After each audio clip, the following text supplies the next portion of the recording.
Hello and welcome to the collective reading for the Aquarius full moon 2023. This is happening on the 1st of August at 9 degrees and 15 minutes. My name's Chloe. I work with card divination, astrology, and I channel energies through my body. It's just one of the ways that I channel. As you can see, my hands are moving around right now. This is independent of my conscious thought, bringing in energies from different frequencies, different dimensions, helping us clear stuck energy, helping us heal and open up portals between the cosmos, our higher self, and our conscious space to help us get more in alignment with our soul's journey. Well, this full moon in Aquarius. This is the first full moon in Aquarius since Saturn has left, right? So we haven't felt like this for a couple of years now with this full moon. We don't have Saturn in its own sign bearing down with responsibility, duty, and all of the Saturn energies. This moon is free of Saturn, well, to a degree. We will be talking about Saturn later on. But the main message that's been coming through is have fun. Have fun and listen to music. Really, listen to frequencies. Aquarius is very much linked into frequencies. And have some fun, because while the moon is in Aquarius, the sun is in Leo, and Leo wants you to operate from a heart space. So full moons, right? Full moons are completions, they're culminations of a 6-month period from the new moon in Aquarius that we had at the beginning of this year. So this is when the unconscious space is really loud. We can see what we've healed, what we've moved on from, the work that we've done, how are our needs being met, how have we nourished ourselves, how have we boosted our intuition in this area of our lives. I will be doing an all 12 signs video series as well, so do go check that out. Often with full moons, right? So we can get all sorts of things show up. I mean, I feel like this is what happens with every transit, that the universe will come along and will bring up a situation that used to trigger you, to see whether you're still getting triggered. If you are, to look to that and see what still needs to be worked on. It'll be a culmination of everything you've been working on since January at the beginning of this year with that new moon, as well as a release and a clearing to then take that energy moving forward until the next new moon in Aquarius. So what have we learned? What have we been doing? Having a culmination of the rewards of what we've been working on. And so often, right, police stations, hospitals, schools get really rowdy around a full moon because, as I said, like the sun's light, our vision, our clarity, our vitality, our direction, that light is beaming over the whole of the moon. So our moon is our emotional space, our intuition, how we nourish ourselves, how we nourish others, our needs. And when those needs haven't been met, or there's some unintegrated energy that still needs to be worked on, that's what kicks off. That's what kicks off in the collective. So this can be people, this can be you getting triggered, this can be people around you getting triggered, or just generally the society at large getting a bit triggered. And so it's always to be mindful of when these things show up, as I said, to sort of learn lessons from them and realize this is just part of what's going on. And, you know, I always find when situations come up that you're like, oh, I thought I worked on that, I thought I've been doing that, and then it shows up and then you realize that you respond differently. And it's an acknowledgement that your frequency has changed, right? So that you're comfortable being in that difficult situation that would normally have triggered you, that now when these opportunities happen, it's helping teach your body that you're safe in that environment. So don't worry if those things do come up. They are wonderful learning tools. As I said, also culminations of everything that you've been working on. Look back to January and see what was going on then. What seeds did you plant as we've moved through the past 6 months? This moon, as I said, fun. I really am getting fun, loud and clear, because one of the major aspects that this moon is making is with Jupiter. Jupiter wants us to expand, feel good about ourselves. There's a sense of elevation and wisdom and a sense of just knowing. When we just have a sense of knowing without needing to know the small details, we can feel more confident with that wisdom that comes through from Jupiter. And then that's when the opportunities and that sense of luck feels like that it's coming in. We just got the Death card. So this is about acknowledging of that which we have let go of, that which we have already transmuted. Excuse me. And being at peace with it. Death is an amazing part of the cycle of the tarot. I might just zoom out a little bit, actually.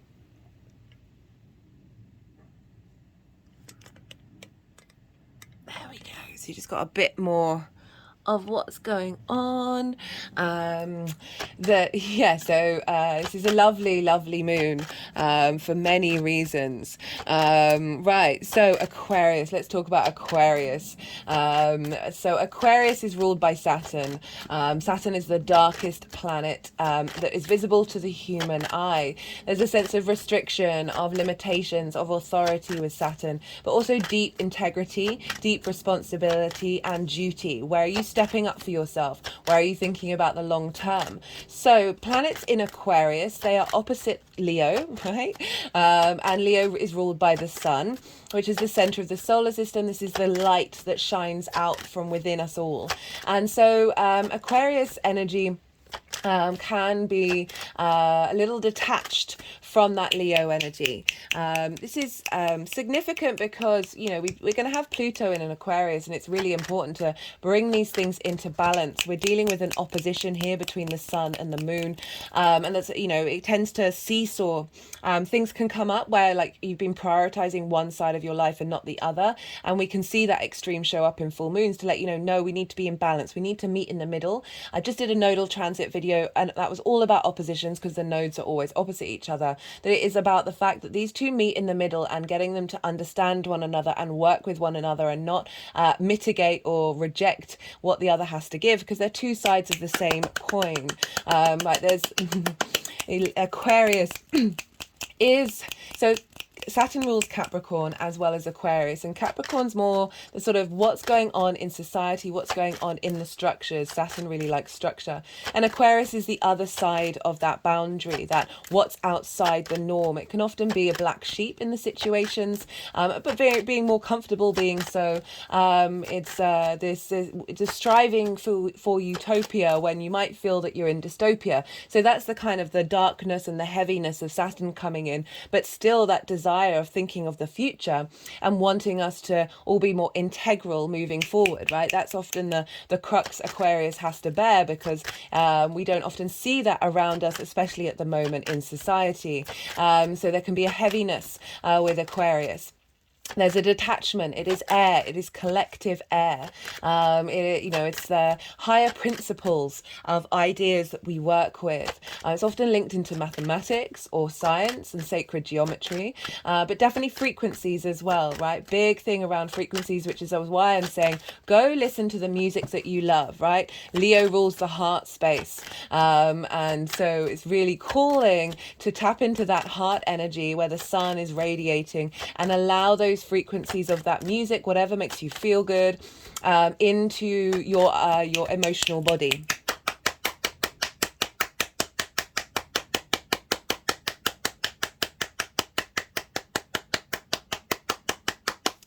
Aquarius can be very cool, calm and collected. They're thinking about collective ideas. They're thinking about group dynamics and how we're all to work together in a collective way that isn't mitigating the individual, right? So this is where there's the two sides of the coin of Aquarius and Leo. Leo is very much the fire sign that is social, the center of the solar system, the sun, right? It's very focused on bringing the light to other people so they can see their own individuality and be really embodied in that. And so Aquarius is trying to work with the collective in order to help us all be our unique selves in the collective. And Leo is making sure, okay, we really mustn't forget the individual in that social dynamic. We mustn't forget the heart space, right? I said how Aquarius can be a bit detached. It's really important to draw back into that heart space. Yes, you can have a higher perspective. Yes, you can zoom out and not necessarily get so much in your feelings, but do remember to always work from that heart space and embody that. So I've got an Aquarius moon. I can be really, really detached.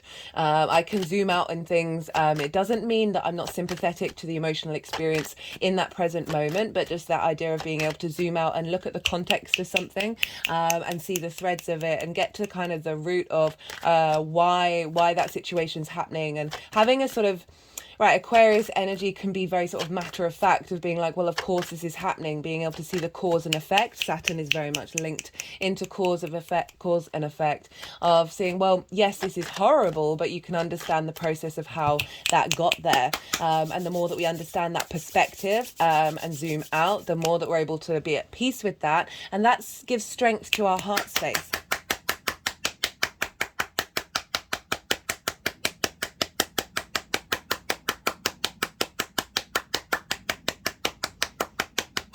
Yeah, just sort of clapping around that, the heart chakra as they're doing that. So we've got this beautiful energy of, you know, being able to be comfortable in the crowd, comfortable being your unique self, and really shining that heart space really loudly, and finding, you know, the sun is where we have our focus, and it's currently Leo season. So there is this sense of... Okay, interestingly, we just got the Seven of Swords going over the Death card of, right, a completion of a new way of thinking. So letting go of old ways that haven't served us, right? So I always say with the Death card, you see here, the monarch is no more, right? There's another way of saying that, but I'd rather not on the channel. That it's the Death card represents the releasing of something that had an authority over you that wasn't serving you, right? And so we've been striving for that. Okay, they're doing some crystal work here. I've got some fluorite and some sunstone.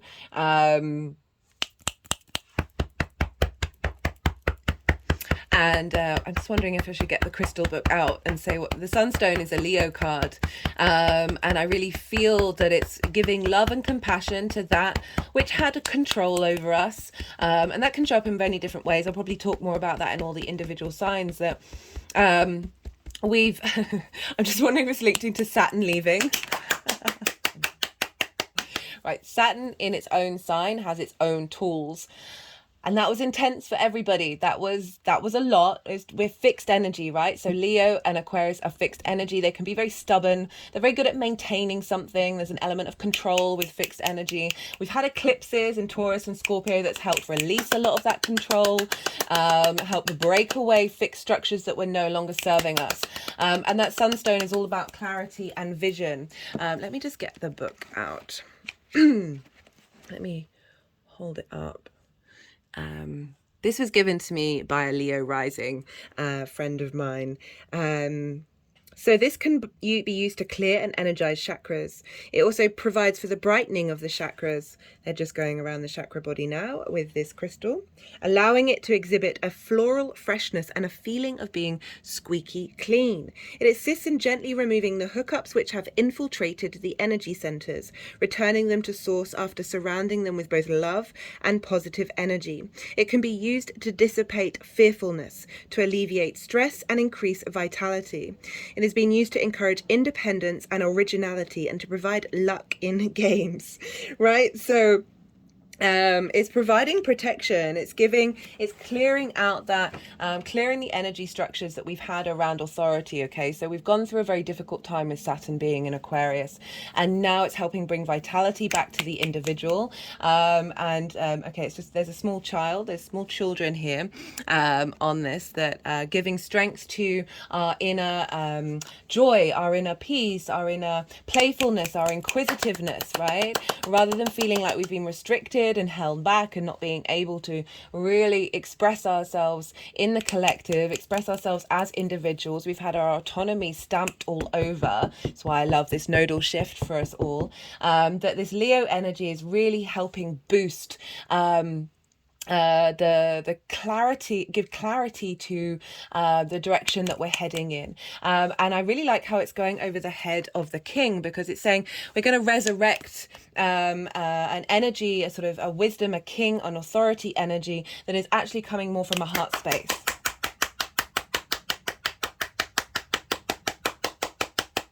Oh, it's so funny. They've just placed it on the calves of the horse, and the calves are in so whereas Leo rules the heart and the spine, Aquarius is the calves, and we need our calves to be strong in order to have balance, in order to keep on moving and keep going forward.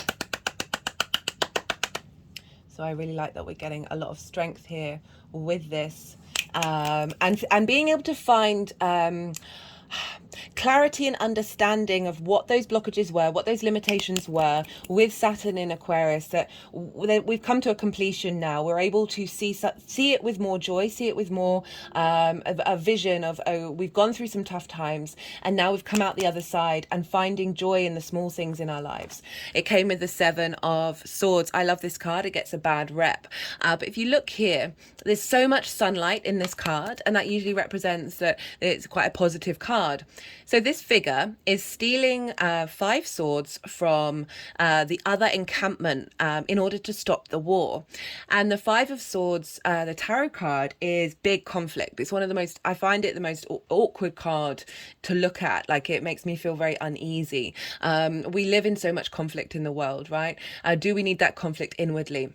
So I feel like this journey with Saturn moving through Aquarius, and now we've got this completion of it, that we've been able to think differently, right? We've been able to go inwards, the Two of Swords, find peace inside of ourselves, and be able to think outside of the realm of conflict, and try and work together, right? The Two of Swords is like two forces balancing, two ideas, two constructs, balancing between this figure who's blindfolded and there's a moon in the background, right? So this sense of inner calm that we can have despite there being a lot of energy that's restricting us, that through that we've been able to find clarity inward in order to make the decisions that we need to make, and thinking outside of the box as well, right? So this is kind of maverick energy, doing things differently, and that Aquarius energy can very much be outside of the norm of society, that is helping bring in new ideas, new downloads as well, right?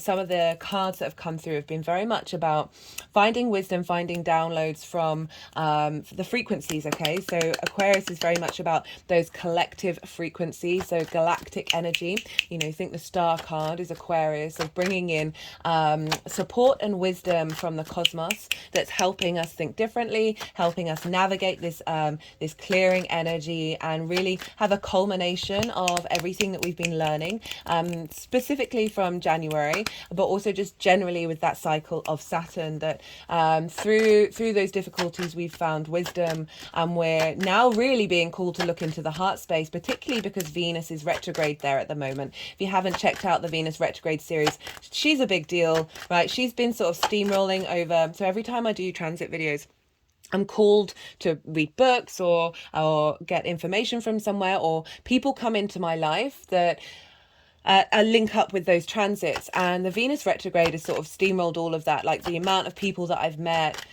who all have like heavy Leo placements, that so many people that I've met or engaged with or sought information from have like something at 28 degrees of Leo, which is where she started her retrograde. So she's been very, very loud. She retrogrades the least out of all of us, and she's obviously in the same sign as the sun, so having an impact on, okay, we're going to be revamping how we value ourselves. And this full moon is a culmination of sort of those big ideas that we have, those sort of universal truths that we have within us. The perspective we're going to gain in this full moon is going to help facilitate our journey with that Venus retrograde.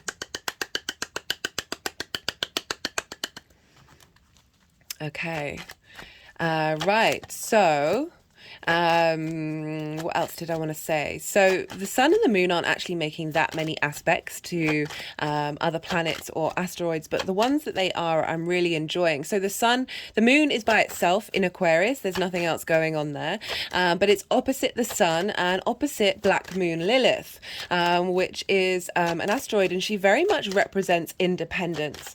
She represents being able to be autonomous and making your own decisions, and not kowtowing to authority. If you know the mythology around Lilith, you'll know what I'm talking about in terms of her situation with Adam. But there's also lots of other stuff about Lilith in terms of this freedom to express that energy, right? To be able to be at flow and not go with society's norms and society's moral expectations. Now, I'm not saying like, I mean the more the sort of conservative blockage of love. right? She's in Leo, ruled by the heart, the sun. We're getting a lot of light shone on that Lilith energy of being a little bit more free, a little bit more flexible, of understanding where your pleasure principle comes, where your vitality, where your love space is, and being able to, with this opposition with the moon, be in balance with what are your universal truths when it comes to your independence, having a completion of that and drawing in frequencies that help liberate Lilith, right? She's often been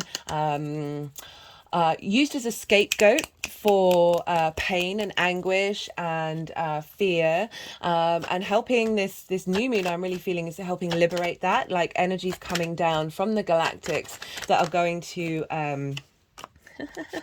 the Three of Swords and the moon. Okay, so just what I was talking about, that Three of Swords, of that heartache, right?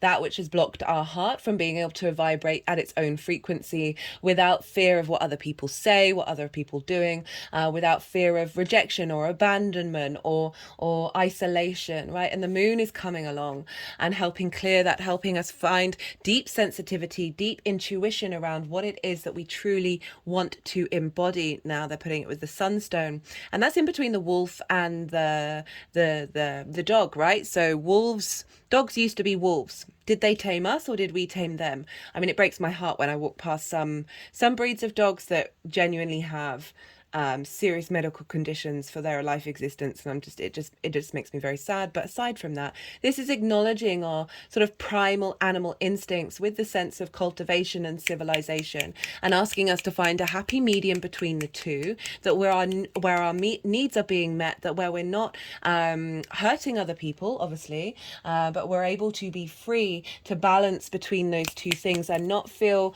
the pressure of being morally judged over things that really shouldn't be, to be honest. Let's be real. So Lilith is playing a big part in this moon, and finding that, so things may show up that help you understand what needs to be liberated, and through that understanding, that's when we get the downloads from the galactic energy of saying we want you to be in harmony with each other and within harmony with yourself. That is a universal truth of the universe. Sometimes we need a little bit of chaos to get us there.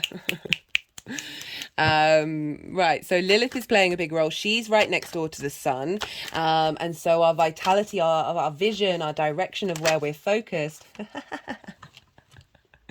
Ace of Wands, fire energy, very virile, very passionate, very driven, very creative energy, a reboot. But I always like to point out there's a massive castle in the background, and it's an element of feeling safe in your own passions, feeling content, and being able to express them, right? Ace of Wands is a yes card. It's very, as I said, very passionate, very driven, very needing movement.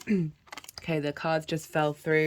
They wanted to pick up the Three of Wands. So through this journey of our resources being taken away from us, so that's another side of the Seven of Swords with that Saturn in Aquarius, through that, so it wanted to go this way round, which I was getting that message through of, through that separation, we may have struggled to start that new journey, would have struggled to find dominion within ourselves, which is the Three of Wands. And now it's wanting to go upright and saying, now we're starting a new journey. We've got the lay of the land. Look, this figure is on a cliff, right? They've got a higher perspective of what's going on. And it's after the Two of Wands, which is like really working out everything and figuring everything out. And there's a real strength here. This is another version of the Emperor.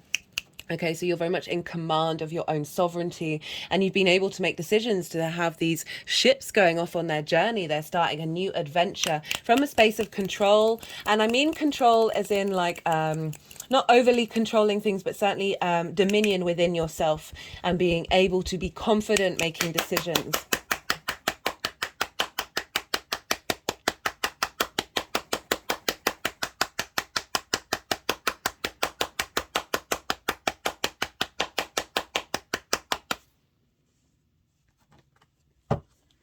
Yeah, so Lilith next to the sun shines a light on whatever it's nearby. So we're getting some wisdom and some clarity coming in of what really matters to us when it comes to our independence and our autonomy and authority. What else is going on? Well, let's go to Jupiter. Okay, so the main aspect with a planet that the sun and the moon are making are a square with Jupiter in Taurus at 13 degrees. Jupiter in Taurus wants you to slow down, smell the roses, get in touch with your physical senses, find the wisdom within it, find peace in your 3D realm on your personal individual experience. Go check out the Jupiter in Taurus series if you feel so inclined to get more information about what's that about. But with this square, a square is an aspect of Mars. Mars can bring about conflict, drama, frustration, winning at all costs. But I'm not getting that from this moon. If that shows up, be mindful of what's limiting you feeling good and you finding wisdom in you, in your 3D world. That is blocking your higher perspectives and being able to embody that, as well as this, how is your sun being, how is that heart space being diminished? That can come up with this full moon. But what I'm really getting is with a square, you know, it's a 90-degree angle, right? Two energies butting heads against one another. Try doing that at home, and you'll see that sort of resistance there, that friction that's between those two. That's where it can be the conflict of like the idea of all these energies thinking that it's my way or the highway and not being able to get on. The other side of a square is this is a powerful manifestation energy. It's a hard aspect. Hard aspects are conjunction, squares, and oppositions. These can be difficult aspects, as in they need a little bit more hard work. They take a little bit more effort, but effort's not a bad thing, neither is hard work. It's all the way that you look at it. But manifestation energy, we need friction in this 3D linear reality dimension that we're very currently aware that we exist in order for it to exist, right? In order to bring things into being, we need atoms rubbing up against one another in order to create time and space. So squares are powerful manifestation energy. So we've got this completion of the wisdom of understanding of what's going in our physical body and how we respond to that from a heart space. How do we emotionally nourish ourselves with our higher frequencies, having those frequencies come in that are then being exaggerated, like Jupiter expands whatever it's touching. Jupiter is a longer term planet. It's a longer cycle. It wants to elevate. It wants to bring inspiration, wisdom. It wants to bring cohesion, that sense of knowing. And with all of that, we get an innate confidence. We get deep wisdom when we're feeling that kind of understanding of what's going on, and a deep wisdom. And that's when the opportunities and luck and abundance come in, right? So this can bring in those opportunities that help facilitate your enjoyment of your 3D experience. And this is why I'm saying have fun, guys. Go out with friends, go by yourself, listening to music, go out into nature, whatever it is that's going to make your heart sing, and find that vibrancy of the sun in your heart space, and allow those frequencies to come in. Good conversations, music, all of these things. Traveling, the moon is the wanderer as well, so it could be traveling around as well as enjoying what it feels like to be in nature, enjoying your senses, the sort of the tangible. You know, Taurus is ruled by Venus, so Venus is playing a role with Jupiter, so she's impacting what's going on in the sun and the moon, as well as being in the sign of the sun.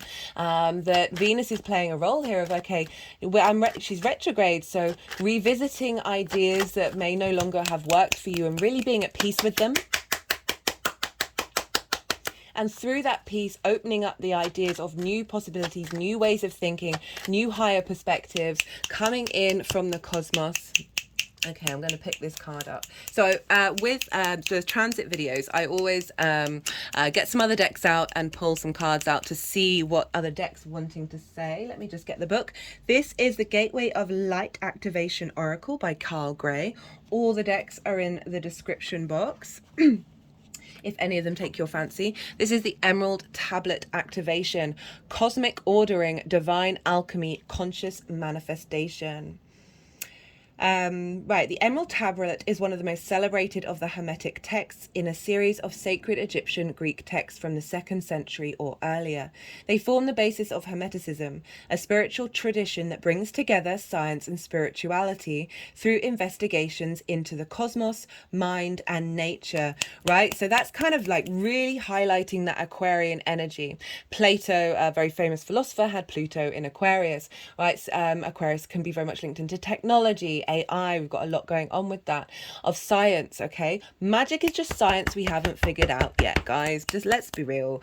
That the acknowledgement of that, the acknowledgement that there's so much going on in the universe that we have got no idea about, and it's air. It's an air sign, so it's linked into thoughts, ideas, the mind. So let me just read that again. A spiritual tradition that brings together science and spirituality through investigations into the cosmos, mind, and nature. So we've got nature there. Jupiter's over in Taurus, helping us connect to this 3D world, as well as that which we cannot see, right? What else did I want to say? Its most famous statement is as above, so below, meaning that what is in the high heavens is reflected upon earth. Okay, so that's making me think about these downloads that are coming in that are from the heavens that will then get reflected in us, this sense of completion and downloads here that we will then integrate into the next new moon that we'll have in Aquarius. We're able to bring that energy into the outside world, the day to day to day. Oh, I don't know why I said that 3 times.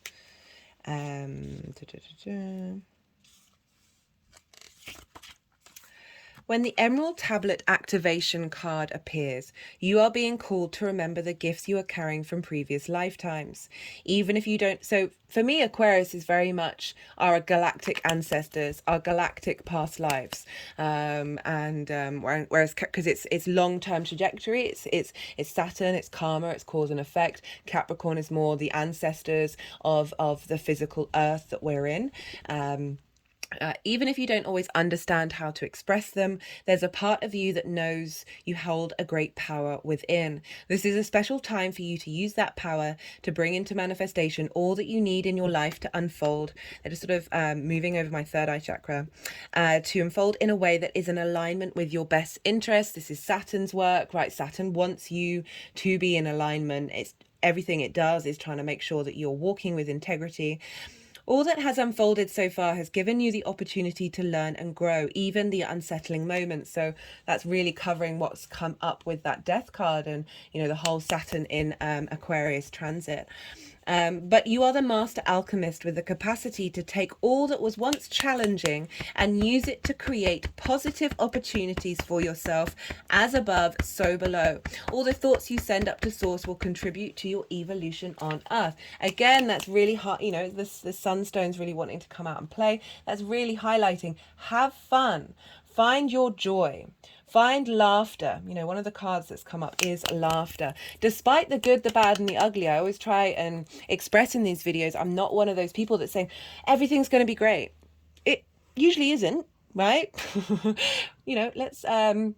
Facts are facts. Yes, I feel like we can evolve and create our environment in order to draw in experiences that are more in alignment with everything being great.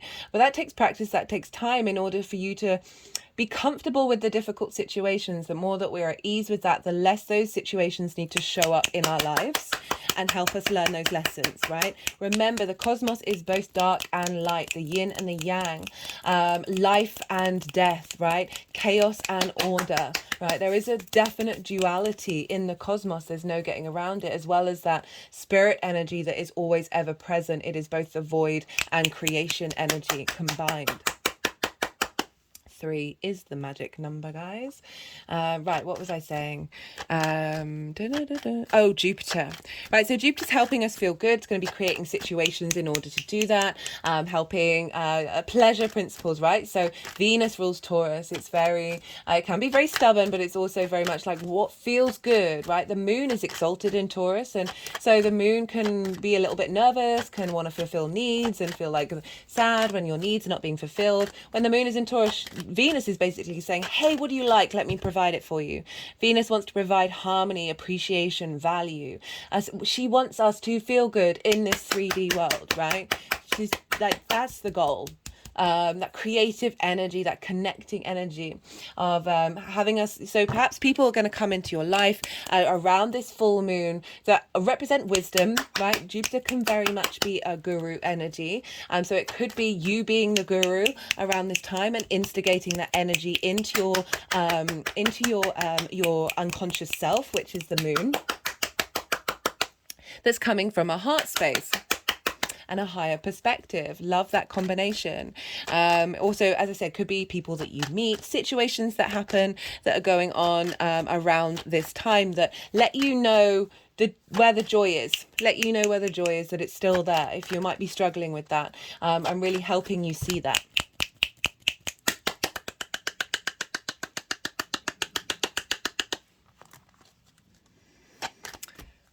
Right, so I'm just going to go over very quickly before I talk about Saturn. there's other stuff I want to talk about. Right, Jupiter is in Taurus, ruled by Venus. Where is Venus? So whatever Venus is doing is impacting what's going on with Jupiter. She's still a retrograde. She's very early in the retrograde phase. And so we're revisiting, we're going over things, we're questioning what it is that we value and how we feel good about ourselves, how we feel good about love and connection and creativity. If you've got a creative project, this is a great time to keep going over and over and over in it, a rediscovering of things, a reassessing, a reevaluating. But Venus is the ruler of the South Node right now. So the nodes have moved into Aries and Libra, and Venus is sextiling the South Node and trining the North Node. So we've got big nodal energy feeding into Jupiter, right? So it's feeding into Venus, and the nodes are very fated energy.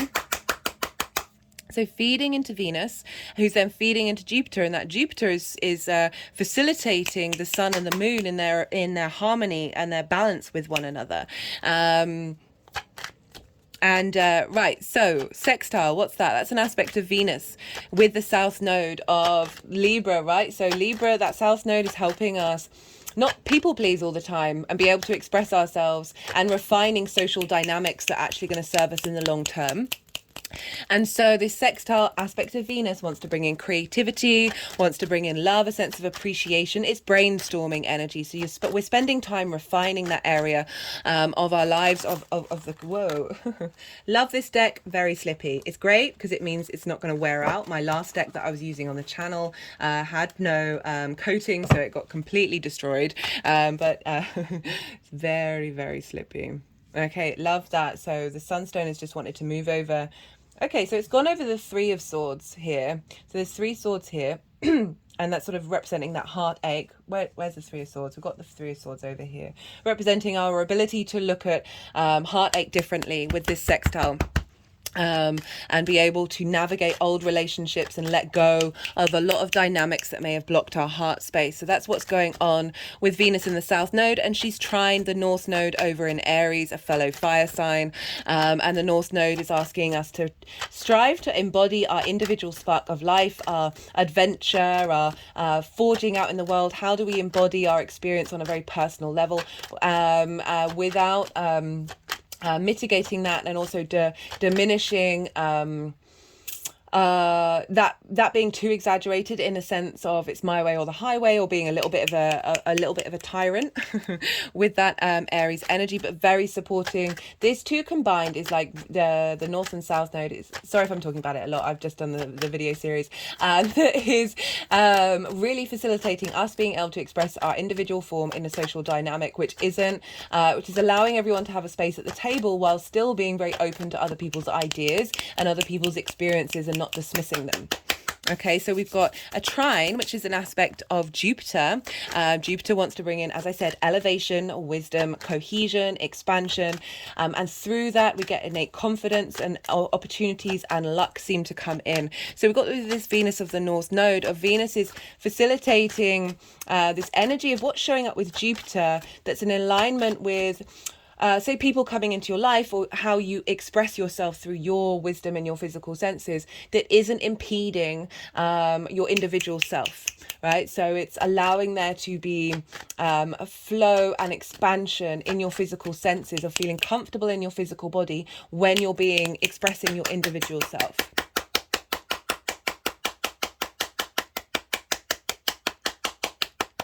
And the nodes are very much squaring Pluto. I pulled cards for this square in the nodal series, so do go check that out if you want to see what came up for that. Pluto is helping us transform, helping us bring resources from that were hidden, that are going to facilitate our own innate power, magnetism, and intensity in a very healthy way. So that energy is also feeding into Venus, is saying, hey, how are we helping Jupiter on a very personal level of how do we experience love from our heart space? How do we experience love in the group where maybe our higher perspectives aren't being validated? This is about shining that light inwards and making sure that you know your value. And with that, you are facilitating the collective.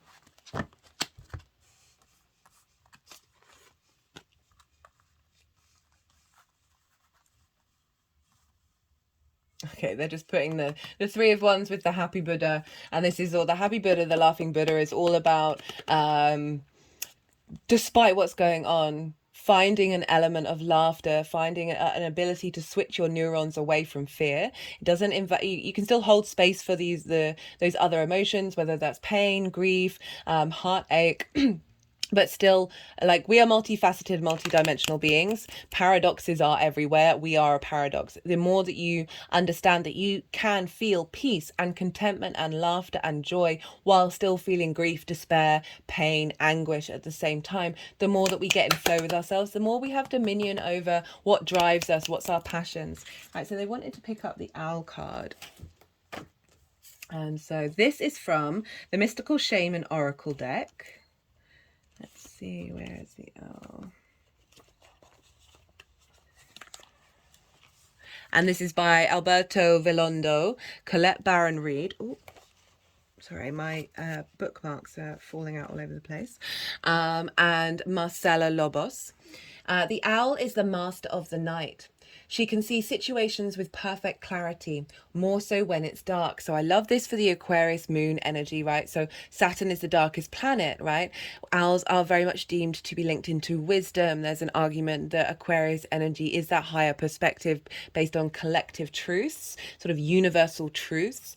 Even if those truths aren't aware to our collective, I feel like we're getting more downloads of those. Ooh, okay, they're wanting to do a lot of energy work with that one. Yeah, this ability to see things clearly, right? The illumination of the sun on that moon, of really being able to understand what's coming through. She is able to discern truth when others are sightless.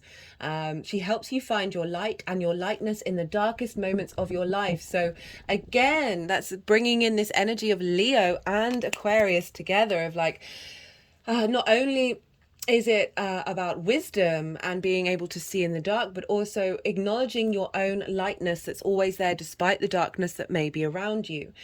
To embrace the night as your ally, right? So I'm not a fan of rejection, of separation, of dismissal of the dark, right? We have of the dismissal of the ego or the shadow. I think it's a short-sighted way of engaging with the world, right? We've got to understand the nuances of the universe and not be too simplistic and not prioritize one thing over another, because then the other thing gets really loud. It's all about integration. The owl can bring you messages from the invisible world. So again, linking into the downloads coming from the emerald tablets, for the frequencies from the galactics. She opens your ears so that you may hear the voices. So they're just moving it around my ears. So you may hear voices of the ancestors. You know, I talked about how I see Aquarius as the galactic ancestors. And you may acquire their wisdom and make it your own.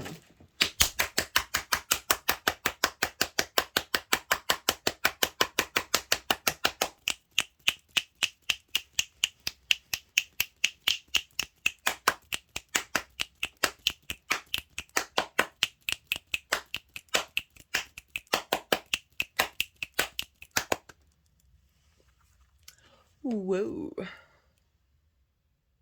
Look around you, notice every detail, and find the hidden messages brought to you by the owl. Do not shoot the messenger. Be grateful to the friend who shows you what you have not wanted to see until now. Observe all the facts of the diamond without judgment. Remember that the facets you dislike are often mirrors of the part of you that do not want to be recognized. Do not be afraid of the truth, as it will become your compass. Just reminds me, I was on Instagram, and don't often doom scroll very often, and I was that I came across this amazing video. I might try and reshare it on my Instagram account, because it was phenomenal, and it just talked about how so many of our relationships are transactional, as in very linear, as in if I do this, you'll do that. And it's sort of we can often mollycoddle other people's feelings because we might inherently want them to do something for us in the future, so we don't want to step on their toes or disrupt them in any way. And this video was saying, well, if you want to, there's another way of working with relationships. And, you know, Leo is very social, and Aquarius is about the collective, that it's quantum relationships. So just moving the owl around my heart chakra. It's quantum relationships where you're asking the other person, what is it that you see that I don't? So it's being open to the fact that you might not always know everything, you might not always get anything, and it's okay to sort of see into that darkness, right? To have somebody else point out and say, hey, I've noticed this about you. It doesn't seem to make you happy, but you keep doing it. This is this. And rather than getting defensive, you're seeing that as a tool of wisdom. So you're creating new pathways, you're creating new possibilities, because you're opening yourself up to be seen, to be visible. That can be a really vulnerable thing, but it's actually tapping into, you know, as they say, the quantum field of like allowing any possibility to come in and not judging it and not being in fear of it.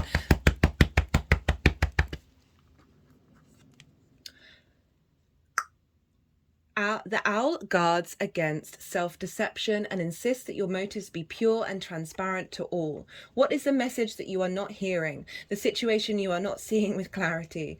Owls invite you to wait patiently. Bide your time until it is right to act. Then do so decisively without hesitation or remorse. So again, it's sort of being mindful, right? Saturn is very much the long-term goal, but I feel like this is a completion of that mindfulness, and through that we're going to be getting extra support and downloads from the cosmos to facilitate our ability to be independent, to be able to express ourselves without fear of hurting other people's heart space, because we'll be doing it from a space of respect and understanding and openness, because we are not judging them, because we've stopped judging ourselves, because we're working at looking at the darkness and making peace with it and shining a light on it and giving it a massive cuddle. I just put my hands around my heart chakra. Right, okay. The moon. The moon is, it was the Eight of Cups. We'll see, that nearly flipped out. We'll see if they want to do. The moon is making beautiful trines with two asteroids. So we've got a grand air trine happening over this full moon. I love asteroids. I think they're really important. They show up very loudly in people's charts. And it's always fun seeing just how loud they are. Sometimes even more than the planets. Like, it's weird. And it's a acknowledgement that it's not just the traditional that has an impact on us. It's absolutely everything in the cosmos, and I love it. Right, so the moon over in Aquarius is trining Ceres up in Libra. Ceres is the Earth Mother goddess energy. She is the goddess of the harvest. It was Demetra in Greek mythology, and the name was changed to Ceres in Roman mythology. And she's one of the most archetypal energies, right?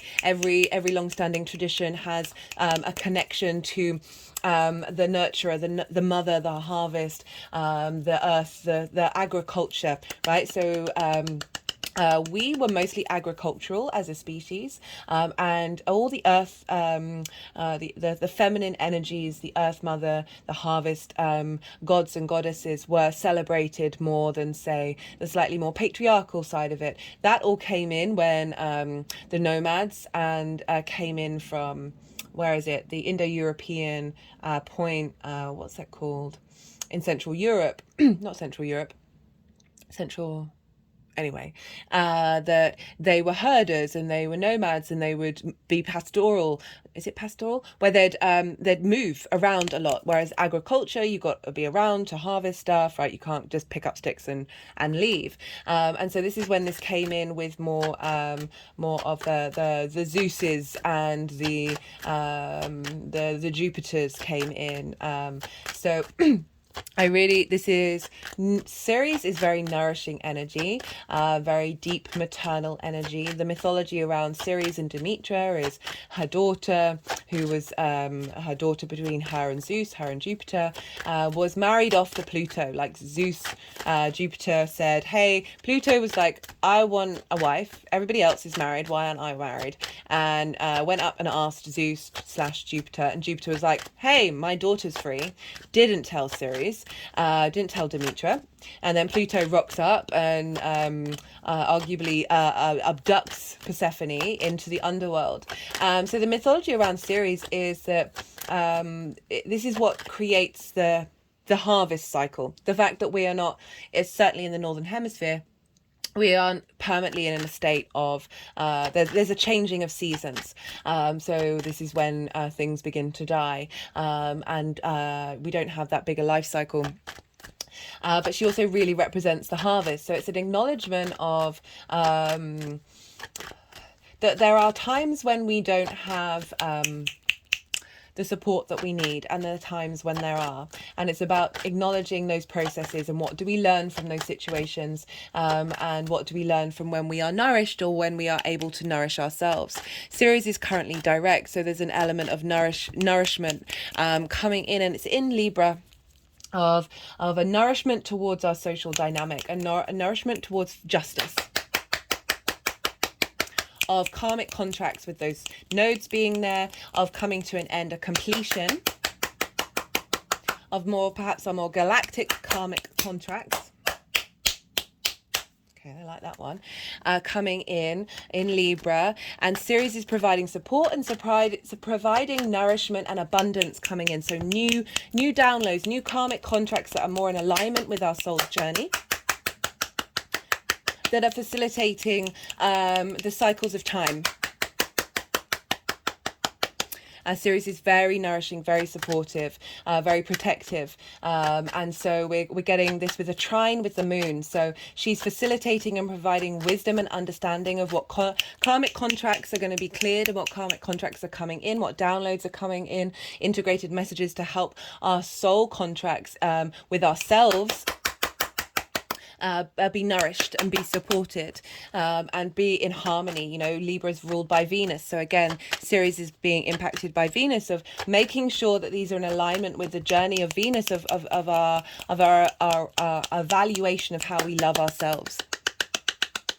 And it's in alignment with the moon in Aquarius, of to a higher frequency, to a higher perspective, to more universal truths, rather than the little details of like what's coming in is supporting the longer term cycles of how we all think and how we all work together. And the moon is also trine Vesta over in Gemini. Ceres is also trine Vesta. So we've got, as I said, a grand air trine.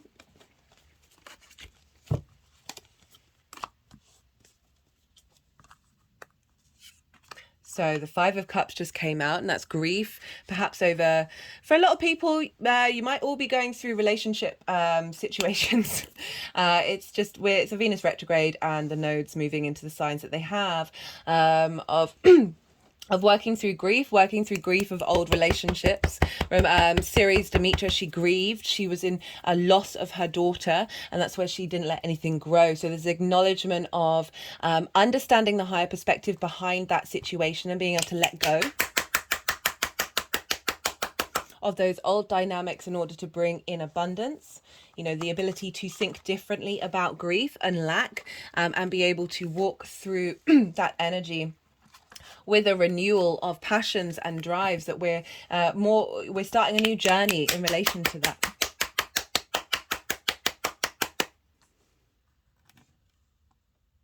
Okay, they've just put the sunstone over the heart chakra. And interestingly, like, I do chakra work on my body when I'm doing channeling. And I always feel like they do movements from the back to the front chakras. And for me personally, this is how it resonates, that the back chakra is more linked into past lives and ancestral work. So it's interesting that it's about, through this understanding of our past lives and that clearing, we're bringing in messages that are creating new situations with our soul family moving forward.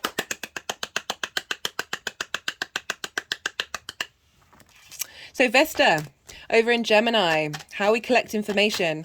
Oh, guys, if you didn't see the Gemini new moon collective reading, I love that. I love that so much. I talked very little about astrology in that one. That was all about the mind, how we collect information, what we do with it, and the power of paradoxes, the power of duality and mutability, and how we can transform the way that we work in the 3D world in so many different ways based on our perspective of what information is. And so Vesta, she was, again, a very ancient feminine energy in the form of a goddess.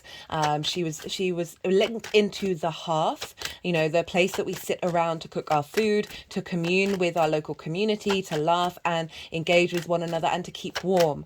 Okay, so that was a very ancient energy. That was celebrated in most houses. They would have a offering to Vesta and an offering to Mercury. Mercury was more the outer world of the traveling and the going, and Vesta was the inner domestic space. Vesta in the chart is always about tending to your inner flame, being in devotion to your inner journey and your inner space. So at the moment, she's tending to the way that we collect information, the play, the fun, the joy that we have, and cultivating that, being able to engage in lots of different perspectives and work with the light and the dark, and being able to make decisions based on that information. And this is Trine Ceres. So Trine Ceres of a sense of abundance coming in the way that we are understanding duality, understanding this playful side of Mercury, of being able to go, how can we engage with other ideas without getting knocked off our perch? How can we tend to our own space of being a little more light in our minds and the way that we think about things? So again, it's a letting go of certain energy that may have blocked that playfulness, blocked off new possibilities, that mutable energy of different ideas, different people, different situations, different downloads coming in, right? So she really wants us to dedicate the way that we collect information. So she's providing a lot of support, again, that trine with the nourishment with Ceres, and that abundance with Ceres feeding into the moon of like, okay, what information is coming in? This stuff, the wisdom coming in from the owl that is facilitating our longer term cycles linked into our galactic energy, bringing that 5D energy into the 3D world.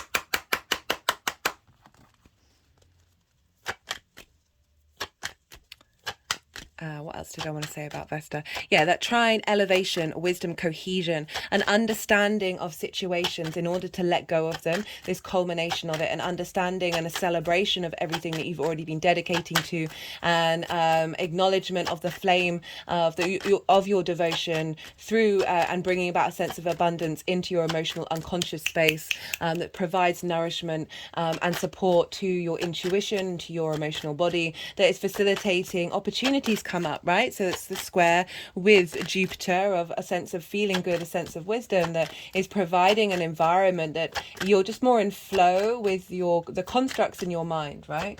And how that may have affected you in the past, and how you've grown and evolved with that, and the downloads that we're getting are going to even elevate that even more. So our internal flame is tended to, that home space, that sense of communion within yourself is being funneled into our emotional body, right, on a higher perspective. So really being able to level up in the mental age.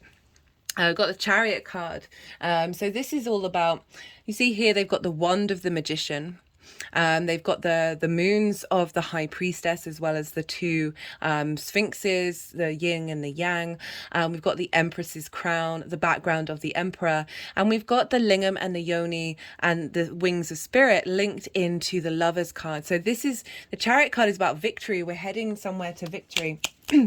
But it's about knowing all the resources that you have. You've got the stars in the sky, the galactic energy, the astrological symbols, and alchemical symbols of being able to utilize everything around you, your past lives, your present lives, your spirit guides coming in, facilitating your ability to move through the world with more confidence, right? There aren't any reins here, so they're not controlling the situation. They are the acknowledgement of the resources that they have, and they're able to take action without necessarily like overly thinking about what's going to go on, just knowing and being confident that you can move through this and you've got it, right? You're a champion. This is also the Cancer card, which is ruled by the moon. Right, what else did I want to say? Okay, let's go over to Saturn. I forgot to mention Neptune. So I was talking about Pluto raising up resources to facilitate transformation that is feeding into Venus, that's feeding into Jupiter. But Pluto is also sextiling Neptune. So Neptune...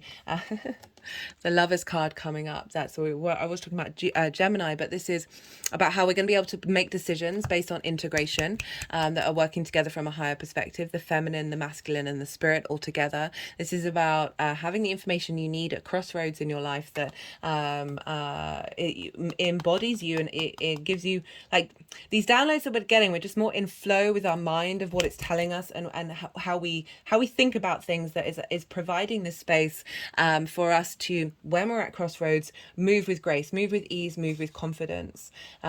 Also receiving wisdom, as I said, those downloads that are bringing in a sense of integration. Right, Pluto and Neptune. So Neptune's in Pisces. This is the Pisces card.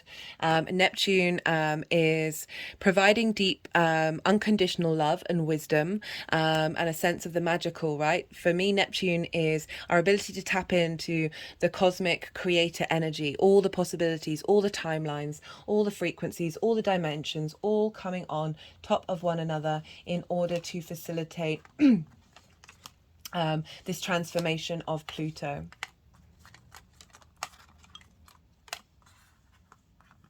That's feeding into Venus, that's providing, okay, so they're wanting to put the 7, can you see all this? I think you can, let me go down a bit more. And they're wanting to put the 7 of Swords, as in that thinking differently, that maverick thinking. We're going to get downloads coming, and then they're going to facilitate an even a bigger extension on our ability to think differently, to think outside of conflict. That is going to facilitate a journey to... a journey of more confidence and being in command, and starting a new journey. So that Pisces energy is, again, that Neptunian energy is feeding into Pluto, of helping us release issues, right? So any possibility, this table is real and not real. There's a delusion, this disillusion of delusions that have blocked us, which is, as I said, feeding into Venus, that's feeding into Jupiter, that's providing expansion in the balance between our higher perspective and our passion, our heart space, our vitality of that Leo energy. Right. Final thing. Okay, because the moon is ruled by Saturn, we look to where Saturn is, and Saturn is over in Pisces as well, giving structure... Did something fall over? Giving structure and form to that unconscious, emotional, collective energy, very magical energy of Pisces. And it is, so we're getting, the moon is being influenced by Pisces. This is the Saturn card. That's quite funny. This is completion. This is know thyself. The more we know ourselves, the more that the world opens up to us, the possibilities. This is 0 representing the Fool, of endless possibilities coming, like through this confidence with ourselves, through these downloads that we're going to be getting. We're going to be in more harmony with who we are. So Saturn's linked into boundaries. and will bring up boundaries and limitations around us to help us reassess our boundaries and get to our core boundaries rather than having loads, right? The more comfortable we are with ourselves, the less we get triggered with the world around us, the less boundaries that we need, the more certain we are of the boundaries that we have. And when we draw a line in the sand, the universe responds. The less boundaries that we have, and I mean that in a very healthy way and not in a codependent way and giving yourself all the time, the more the world opens up to us, the more feeling complete we are, the more that integrated energy, the more the universe is then a playground rather than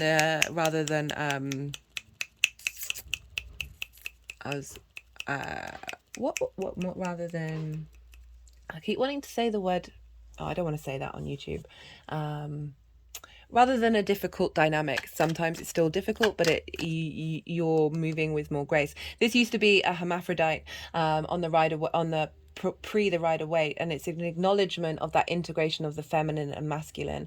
We also have spirit within us, let's never forget that. So that Neptunian energy, oh no, I'm on Saturn, right? So Saturn's in Pisces with Neptune, right? So they're helping each other out, and they are so Saturn is impacting the moon, and Saturn's in Pisces, ruled by Jupiter. And so Jupiter is providing wisdom and support in our physical senses of how does this feel for us? How do we elevate the 3D realm and find wisdom in it, find wisdom in nature? But Saturn is the only aspect Saturn is making is an opposition almost by degree with Mercury over in Virgo. So Mercury is going to go retrograde later on. I will be doing a transit video on that. I think that will be the next one that I do.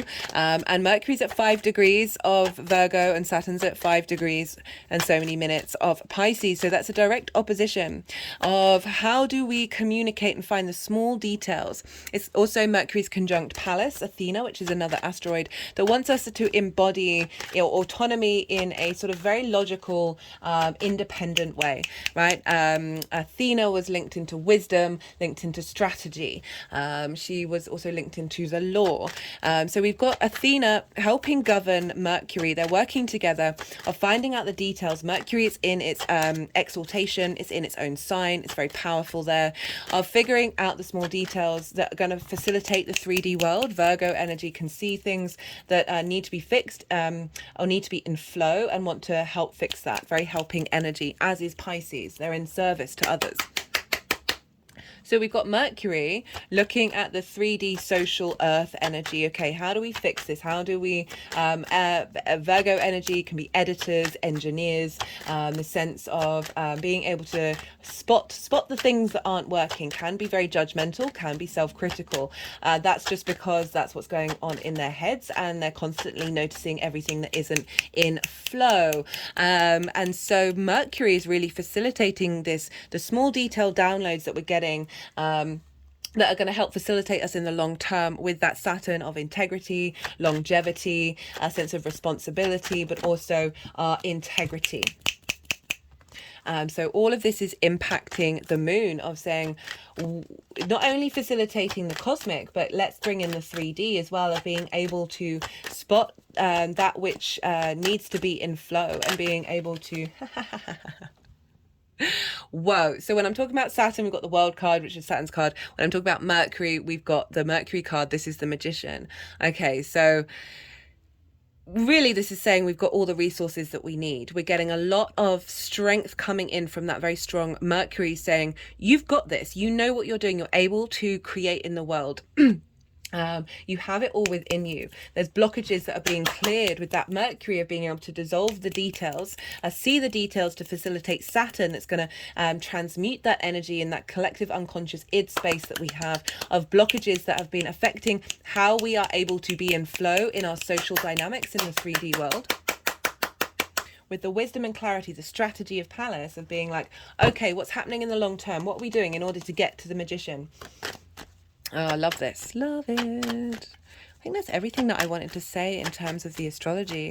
Have fun, guys. Really have fun. Find the joy. Don't take life too seriously, but also be serious and be integral with yourself. You're able to do both of those things at once. You can hold space for that. Yeah, frequencies. Aquarius for me is very much about frequencies. I did that. I talked about that in the Pluto and Aquarius collective reading of, I feel like we're via technology, we're trying to preempt everything that we're already on the slow activation level of doing, right? Being able to be very intuitive with downloads and transform. We've got the sun, vitality. Well, I'm talking about having fun, vitality, vision, joy, right? This sense of strength, good things are happening around this moon. Lots of stuff is you're gonna be lots of action going on. As I said, go out and have fun, or do some rituals at home, whatever it is that you want to do, where you're really embodying this confidence within yourself. But Aquarius is always like, make sure you zoom out, like, it's not about being delusional, right? It's not about puffing yourself up. It's about acknowledging the truth of who you are. And by doing that with love, empathy, compassion, and also deep fantasy, right? Be all of those things, and realize that you, as above, so below, we are able to create when we truly know ourselves, when we've integrated, when we've cleared back trauma responses and limiting responses and limited beliefs that have blocked our ability to be able to express the power of the cosmos. Okay, I've got 3 cards here because I've talked about, I've got the sun and the moon, guys. This has been a powerful reading. Sun and the moon. So I'm going to read about these 3. This is a piece of fluorite, and fluorite helps us see clearly. Let me just read that first. Blue fluorite helps one to develop orderly sequential thoughts. It is also good for promoting record keeping. So I feel like the emerald tablets, the records that are there of us being able to access higher frequency records from our galactic energy, from our past lives, from our future lives, most importantly as well, because Aquarius looks to the future. It produces a calm energy which is non-directive. This enables one to both easily and competently Jesus, direct the energies towards the appropriate medium. So don't worry, you're not missing out. It's happening. It's happening. And where is it? It is an excellent energy for stimulating clear, concise, communicative skills, both within the physical reality and between this plane and the other worlds. Love that for us. Love that. Okay, the taming of the wind, very appropriate for Aquarius. I feel with Aquarius that we get downloads from the wind very often. As I said, it's frequencies, it's the movement of the air in the collective, right? The air is everywhere and it's all connected. The essence, here is the feather, a symbol that is used in clearing ceremonies, for smudging, reminding you of the sacred commitment you make to your life. This is the symbol of consistently, they're just sort of smudging over my heart chakra, symbol of consistently bringing in the spiritual into the material, infusing the world with reverence and acknowledgement of the higher planes of existence that influence and animate all life. Remember, 3D and 5D together, the science and the metaphysical. They both have a place in our lives. The feather is a symbolic reminder of deliberately entering into partnership with the Great Spirit to co-create for the highest good of all, right? Aquarius is collective energy. It's thinking that big picture for us all. It's wanting, and the Great Spirit, you know, that sort of the essence of that which we are all connected to, and being in partnership with the air, with the flow, with air and fire aren't bound by gravity. This is yang day energy that we're dealing with. This is extroverted energy going out into the world, taking action, stimulation. So a real acknowledgement and an engagement with the world around us. It is time to clear up any misunderstandings with others. Clear the air after disagreements and allow others to share their side of things. Remember what I said about holding space for different ideas and it not being you know, that quantum relationship energy that I talked about. You are called now to be a good listener. I see that with perhaps potentially our misunderstandings and our confusions with spirit, with the creator energy, with our spirit guides, with our soul tribe, of like allowing there to be a conversation between you and them, whether you're conscious of it or not. And maybe spend time around this full moon just acknowledging that you are open to hearing what's coming in.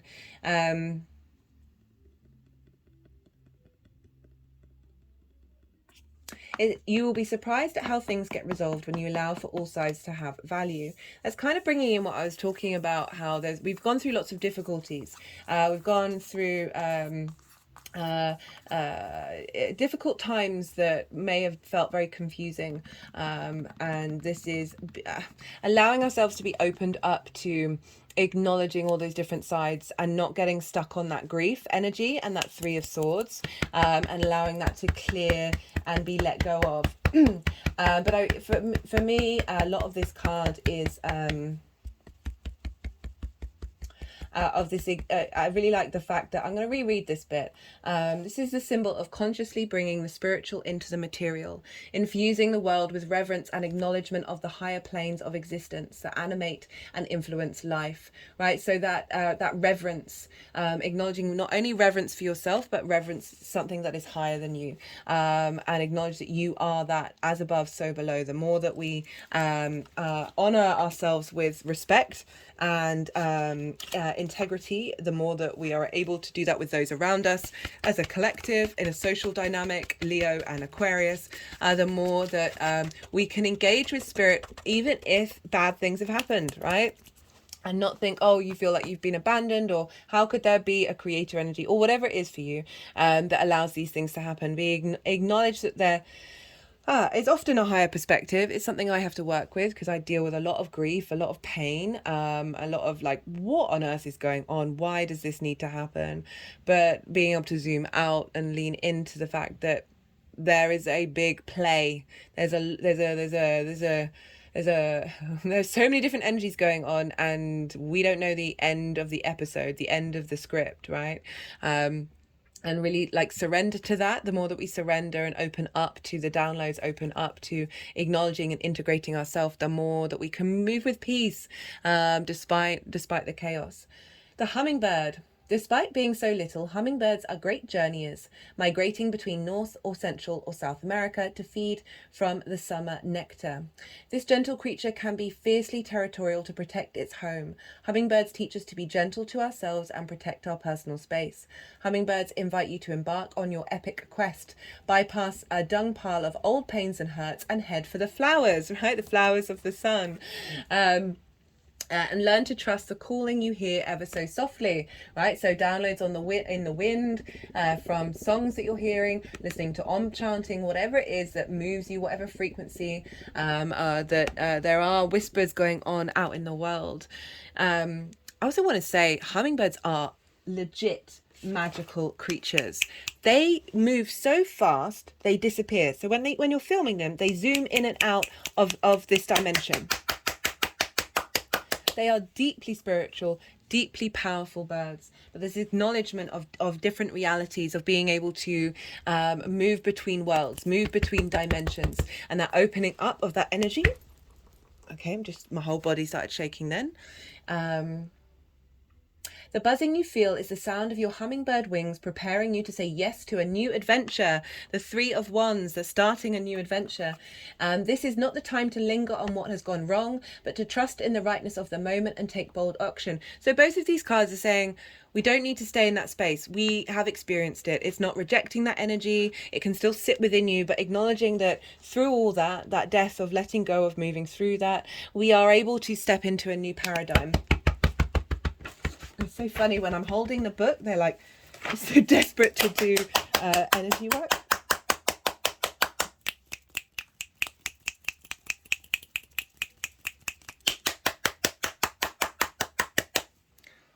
Whew. Right, let's carry on.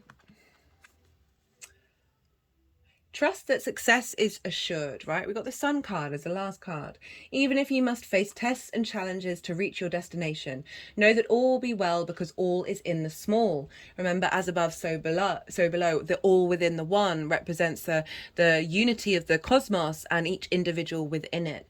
That this mighty being comes to teach you stillness in motion and to trust your inner knowing that the sweetest nectar is assured. Failing to act when the moment is right can spoil your journey. If you feel your safety, comfort, or day-to-day survival are more important than saying yes to the invitation to explore the unknown, you will have to work much harder to achieve what is being offered to you freely now. I would translate that as, I'm not entirely comfortable with all those words, that being open to things outside of survival mode. And being open to different ideas, different paradoxes, different possibilities of different things from different dimensions, different coming towards you. You don't even have to know what that is, just being open to the experience of the 3D realm. Still your mind, even in the midst of your very hectic schedule, and heed the gentle voice that calls to you to test new wings. Right, so we've got this sense of lifting up, of raising up, of starting a new journey.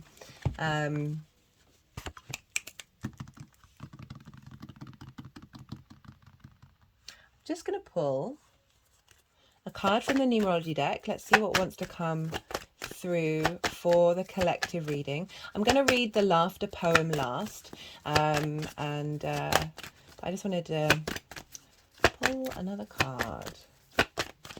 Oh my goodness, I forgot the heart activation. Sorry, there's another card here, heart activation card. I've got 2 more cards to do after this.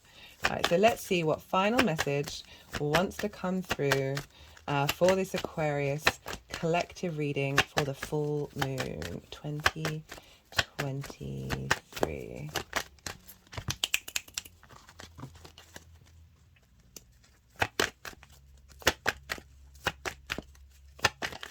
Yeah, the heart activation card, I think that came up in the Venus reading.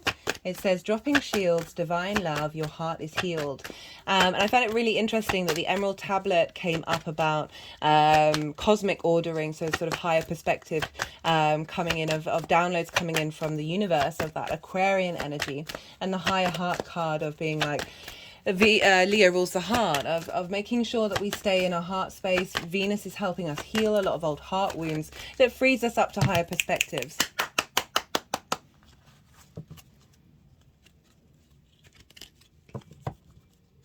Okay, they're not wanting to do that one. Page of Wands. Messages coming in. Messages coming in. This is passion, this is drive, this is motivation. Pages are very youthful energy. So after all that intensity, we've got this sort of, they've just got a hold of that element. They're so excited, they're so fresh, right? So we've got a fresh new start in the way that we engage with our passions, and have a sense of vitality, that the vision of the sun, of where the sun is, of looking into your heart space, of seeing what comes through in order to broaden your perspective and understand and heal, and see clearly about what you know. One, fire energy is linked into spirit energy. It's not bound by gravity. It is that spark of spirit, right? So how's that being embodied in us, and expressing out in the world with this new dynamic, having had the downloads and the messages and the clarity come through, that we're then able to go on a new adventure, right? A new adventure with our wings, and fly with our passions. Okay, so this is the heart activation card, but I just really wanted to focus on your heart is healed. Okay, so there's an acknowledgement of the journey that we've been on, and through that we're able to then look at the world, look at the way that we engage with things from a heart space, which is a higher perspective when it's when we've cleared out a lot of trauma, a lot of imbalance. Okay, final card. This is from the Rumi's Gift Oracle deck. Rumi was a Sufi mystic, and they would write poetry linked into the beloved of the universe, of God. It was really very much linked into love, of the way that we connect to the spirits, to the creator energy, that love is at the center of it all. Laughter. I was already born with a good sense of humor, but love has taught me to laugh in a different way. Now, like dawn, eager to embrace darkness. I laugh like a shell about to reveal its pearl. If you break me, I laugh. Laughing in triumph is the habit of the uncooked. So there's three stages that Rumi, I just want to mention this here. There's three stages that Rumi talks about. And it's, what is it? Where is it? Uncooked. Where is it? Uncooked, getting cooked, and burning. And this is acknowledgement that we have to go through the fire. We have to go through the fire in order to transform and really connect to creator energy. And those who are uncooked haven't gone through that transformation, haven't gone through that difficult energy, haven't gone through that pain, that shadow side of existence. So laughing in triumph is the habit of the uncooked. So when we're boastful, when we're unintegrated, proud in that way, when we are laughing at triumph, because that means that you're laughing at being victorious over somebody else. That is the habit of the uncooked. Like gold turning red, while being cooked in the fire of love, I laugh. If I have the sour face of ominous clouds, I am lightning right before the storm, bursting into laughter. I am a flower, I don't envy the tall cypress. I blossom, I look up, and I laugh. How can an astronomer believe that Muhammad cut the moon in half? Let us laugh at ourselves and our beliefs, at the sun and at the moon. If you really know death, oh, that's hilarious. We've got the death, a sun, and the moon card come up. Then learn from your teacher. Like death, laugh at the bubble of riches and fame. Laugh at this and also at that. So it's this element of, as I said, going through difficult times and finding the laughter within it, finding the ridiculousness in this experience that we're in, right? This crazy universe that is just mind-boggling me that I'm here doing this right now. Like, it's insane. And being able to laugh at that, being able to laugh at those difficult situations, being able to find humility in your experience, finding humility in love, being able to look at the flowers rather than seeking this desire to be something other than yourself, that tree, right? Look to your own nature, enjoy the flowers rather than the riches in life. Find those moments of pure beauty in the world that we're in, like the natural world, right? The more that we do that, the more that we're at peace with it. That's not me shaming money at all in any way, shape or form. It's just a tool. It helps us get around, right? But acknowledging that there is music in the cosmos. There is music in the cosmos. They're just clicking around my ears. We all have our own frequency. I feel like this is helping us get in alignment with our soul's frequency. Oh, there we go. There's the and the more that we sing our own song, the happier the universe is, right? The energies that I channel, they absolutely lose it when I start listening to music. They want to move, they want to do, they want to dance, they want to express themselves through frequency. Frequency is one of the fundamental things of the universe, right? We need, the best way to sort of engage with the cosmos is to look to those fundamentals. Movement and frequency are very key to this 3D linear time frame that we're in. The energies that I channel certainly really enjoy music, so, and enjoy the fact that I connect to that and I'm able to move and dance and find joy in it. It is about harmonizing frequency. I feel with that Pluto in Aquarius is going to radicalize the way that we deal with our health system, the more that we get into sound therapy. One of my favorite things is the fact that they recorded the sound of a healthy coral reef, and then they played it to a dead coral reef, and that dead coral reef came back happier and healthier. So mind your frequencies, mind the information, mind the thoughts. Don't judge or shame negative energy. Don't do that. Don't separate it.